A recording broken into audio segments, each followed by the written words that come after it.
Welcome to the Learning Pines YouTube. We hope this video helps. You start inside the Notes app. Open the note you want and tap where text goes so the keyboard appears. Once the formatting bar shows, tap the camera icon. This is the only built-in insert path Notes supports for photos.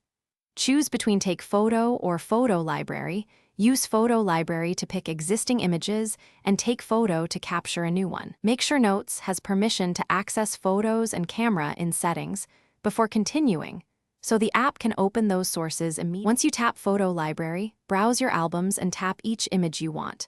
Notes lets you select multiple images in one action, so tap Add when done. If you pick Take Photo, Frame, and Shoot, then tap Use Photo to insert that single capture into the note and continue adding more if needed. After insertion, images appear inline. You can tap an image to open it, drag to reorder, or tap the three dots for options like Make Available Offline. This keeps photos organized where you need them. Finish by positioning images and adding captions or text around them.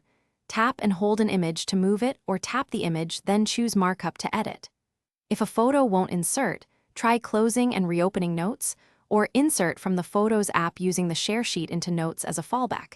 That still uses Notes' insert mechanism. If nothing works, go to Settings, enable camera and photos access for Notes. Then retry. Permissions are the most common reason insertion fails, so make sure they're granted. Thanks for watching. Consider subscribing if we helped you.